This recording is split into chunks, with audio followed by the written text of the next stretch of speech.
and welcome to the Seamless Blend, digital textile dialogues with Gabby and Jorgen. Our primary purpose is to educate and initiate discussions. The opinions expressed are solely our own and do not constitute professional advice or services. We invite contributions from our audience and maintain an open community on Discord. Hello. Welcome to the second episode of this second season in a new format. We're doing a new format this season where we're meeting every single week. We're doing them shorter. So we're having these short conversations, about 15 to 20 minutes each week. And well, last week we did a bit of a summary, and this week we're really gotten started. So my name is Jorgen Sevild. I work with digital material technologies, and I've worked across the textiles kind of manufacturing supply chain and with a range of companies in Asia over many years. And I'm doing this together with Gabby. Hello. Yeah, my name's Gabby Shiner-Hill, co-founder of Bureau 555, a digital materials agency, and also a textiles specialist and academic. That is me. So I wanted to address the title, which I feel like I'm now in charge of titles, if I'm honest. This is my job. Every day is a school day. With that back to school feeling, it's September, it's London, it's crisp in the air, and essentially I really do feel that in DPC that we're learning. Every day something is moving forward. Every day I'm learning about a new tool or investigating something new that I'm doing. And I find that energizing and invigorating as opposed to, giving too much pressure. So yeah, starting on a positive with every day is a school day and we are always learning.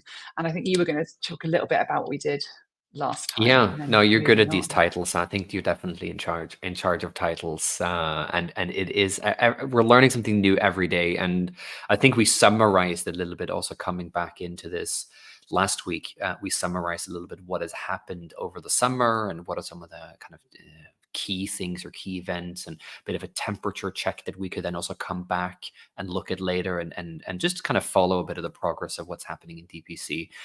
And there is a lot going on, I would say generally on a week-to-week basis. I think we both have kind of different areas that we're focusing on.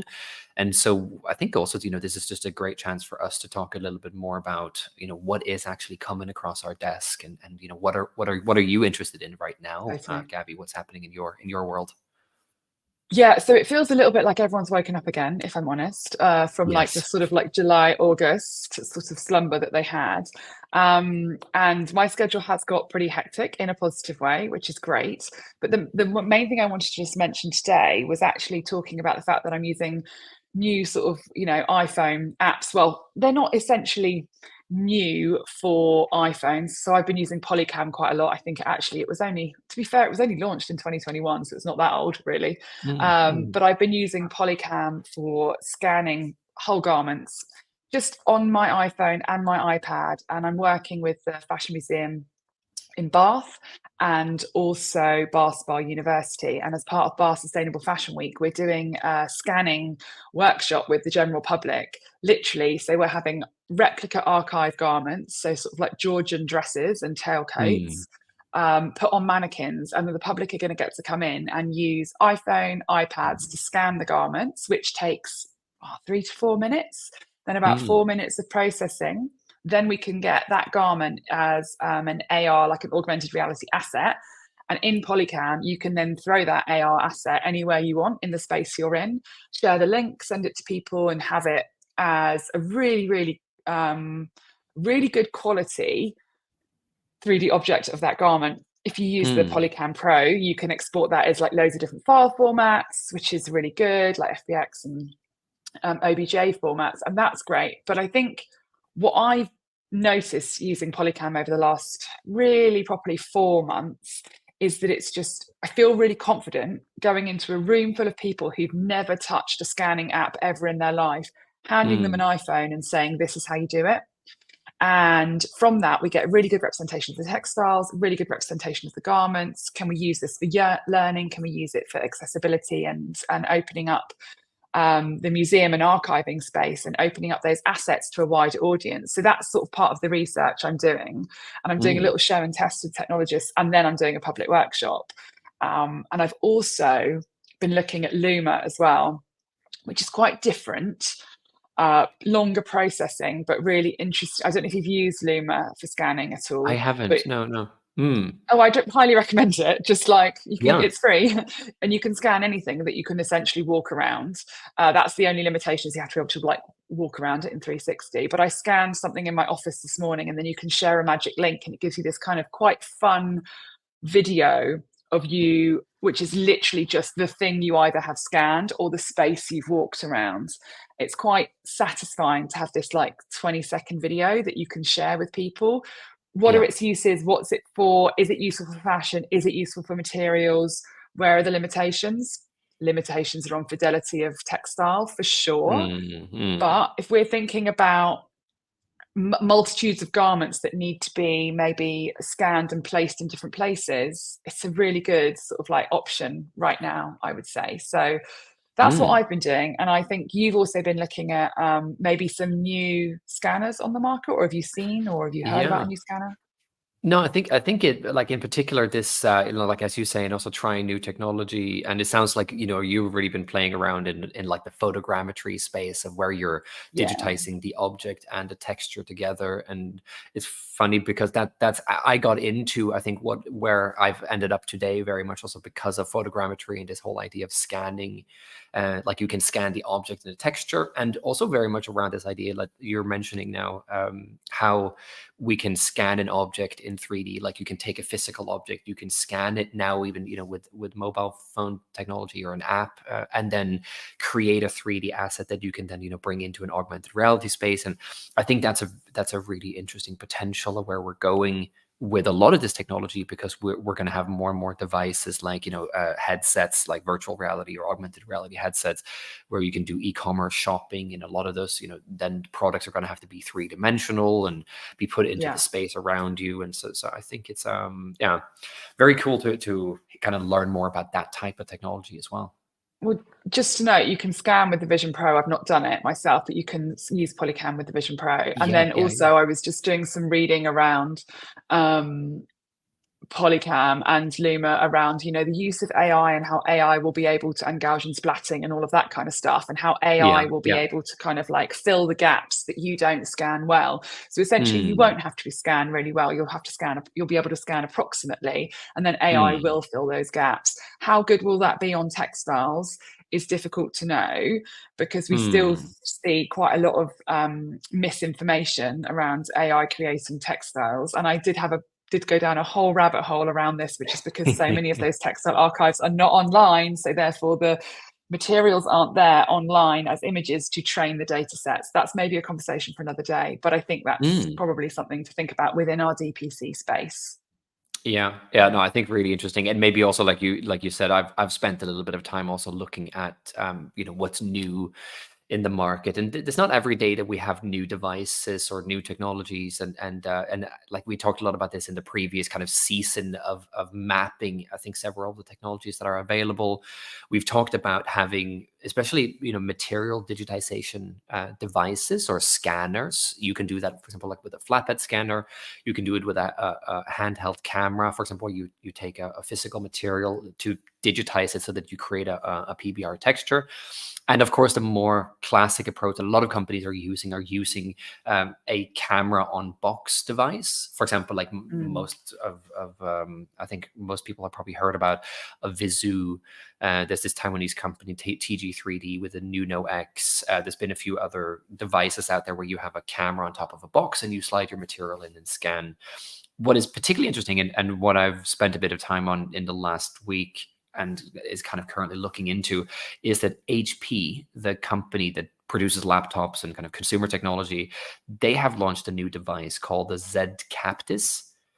And this device is not necessarily like a camera on top of a box approach, but it looks like this like a cone, and it has a hole at the end that where the camera is kind of looking down, and you're positioning this cone over whatever you'd like to digitize, and then you can Mhm. move it around very flexibly. It captures, I think it is about 30 by 30 centimeters, so a almost like a square space of wherever you're putting this cone over. And I think, it's interesting to see that someone is now launching a new device, like this kind of direct capture approach of then taking multiple images with the light, then moving around the material, and then, as a device to generate PBR maps. But the fact that it's HP doing it, and such as a big, large consumer technology company is now Yeah. launching a new device like this. They've been collaborating very closely or partnering together with Adobe and Adobe Substance.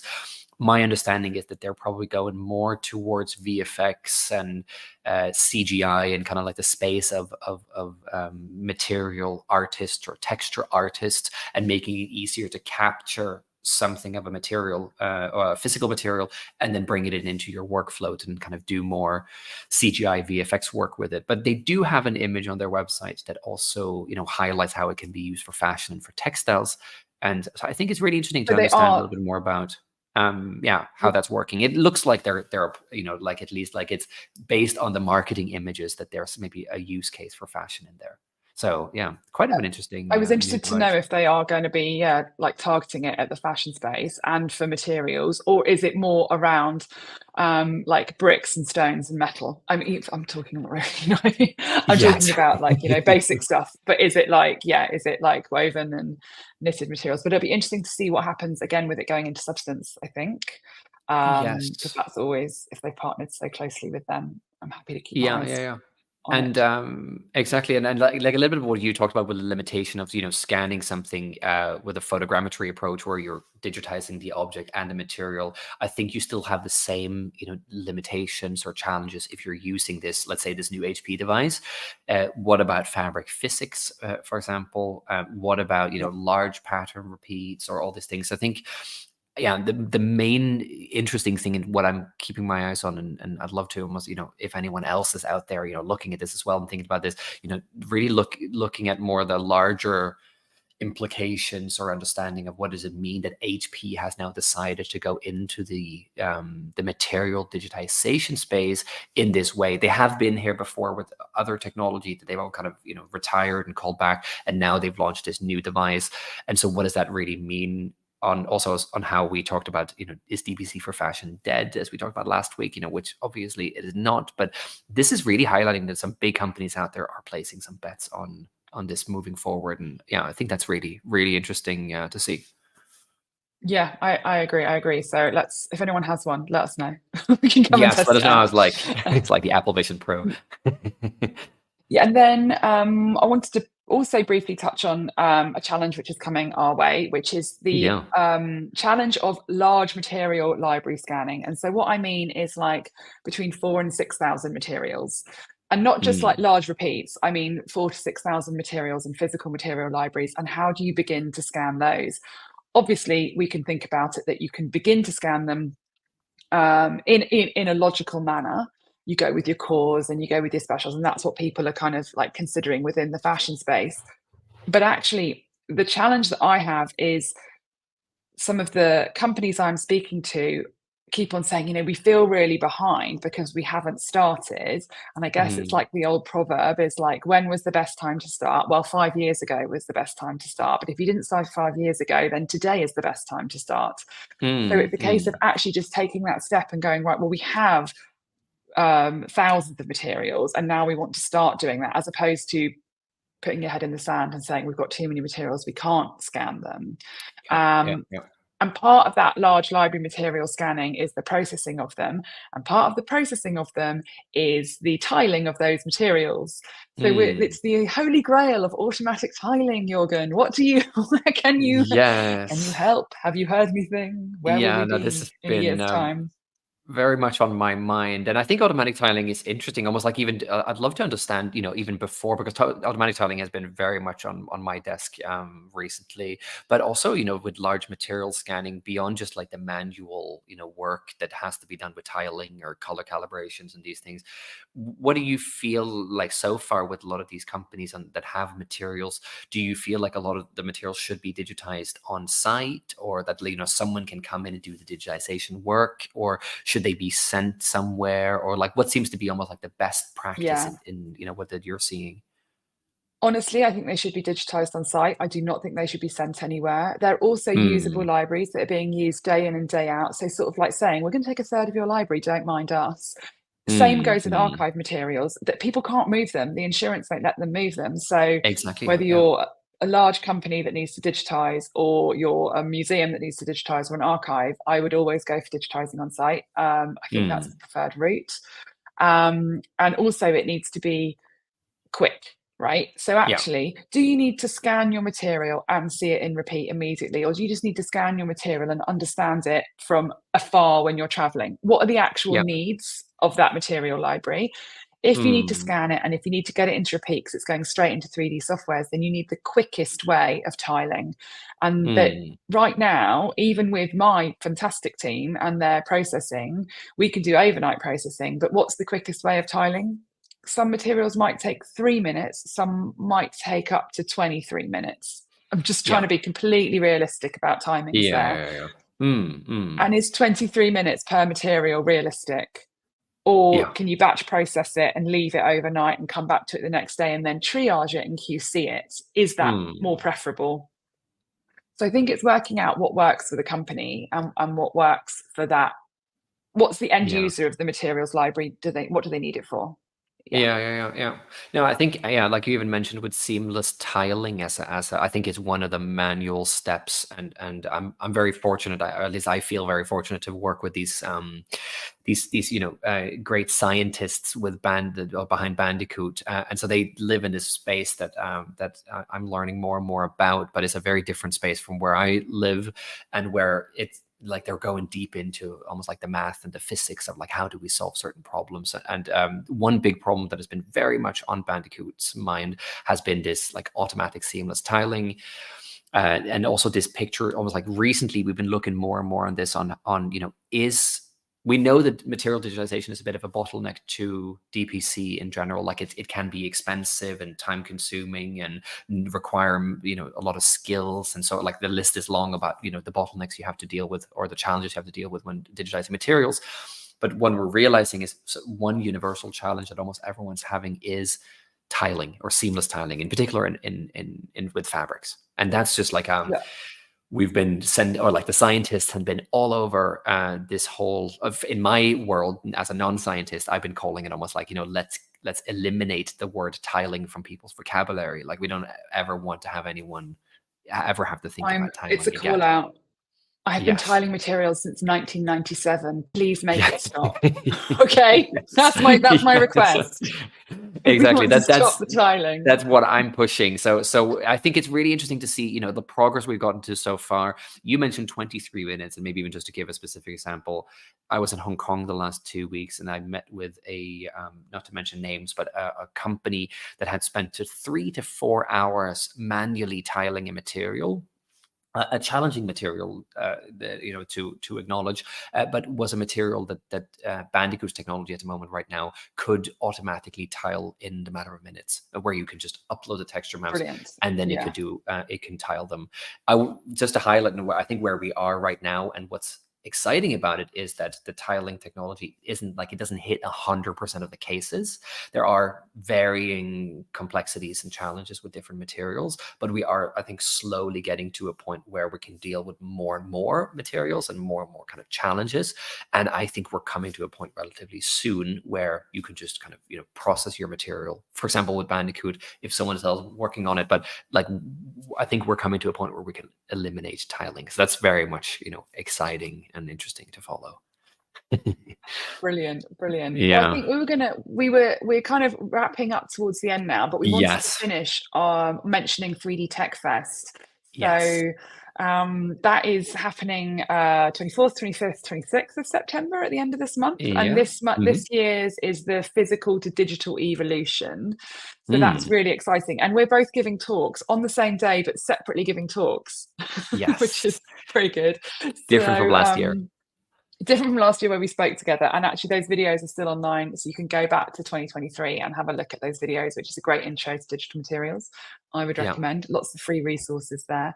So my panel is about learning Clo 3D in 29 days, which I did on the Yeah. digital fashion course with James Mack at the V&A with 15 students. And we've got students joining Yeah. us as well to reflect on their learning. And we're going to ask some pertinent questions of the technology companies about how they could make it better. Really, that's what we're doing. What's your Mm. panel about?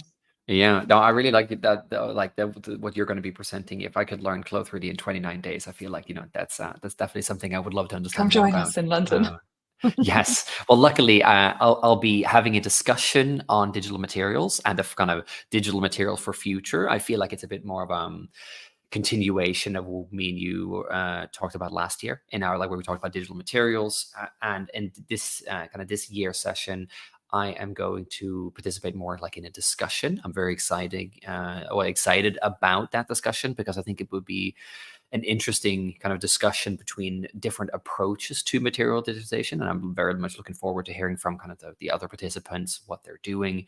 And of course, also to, I think, ask some of the questions that I have, into this panel. I don't just want to, talk about what we're working on or what I'm working on, but I really want to ask, I think, some of the other participants, from the other technology companies and other companies, to understand what they're doing. So it's generally a very, great resource. 3D Tech Fest. It's every single year. There's all the material is available online. So for anyone listening to this particular, live stream or podcast, and they want to know more, I think we could both, recommend heading over to the 3D Tech Fest website, have a look at, the library of all the talks and knowledge and what's shared there. That's just kind of open public knowledge, and it's going to be live from the 25th to the 24th to the 26th, or the Yeah. 25th to, Yeah. so end of September. It's coming up. So very And it's all exciting. free, so very good, Yeah. very good. Well, I think that brings us to a close. So I wanted to Yeah. say, it's been great chatting to Jürgen, as always. Thank you everyone for listening. Do reach out to us if you have any questions. We're both pretty active on LinkedIn, and we're looking forward to next week, and we will see you next week. Yeah. See you next week. All right. Thank you for listening to The Seamless Blend. If you enjoyed today's discussion, feel free to subscribe. We also invite you to connect with us and participate in our discussions on Discord. Let us know if you agree, disagree, or have any questions. Until next time, take care.